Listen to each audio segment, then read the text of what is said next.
Ülke elden gidiyor. Üstümüze bomba attılar. Arabaya binin de gidin kardeşler. Bomba attılar. Yaktılar, yanıyor. Polis akademisi şu an yanıyor.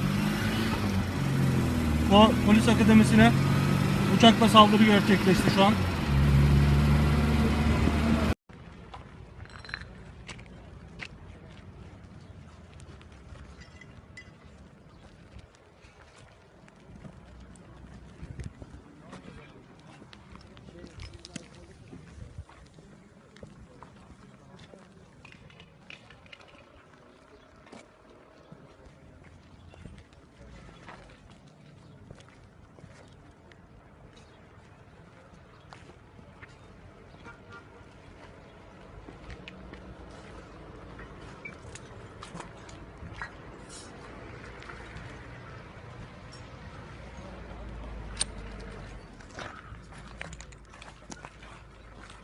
Sonra doğru gidiyorum.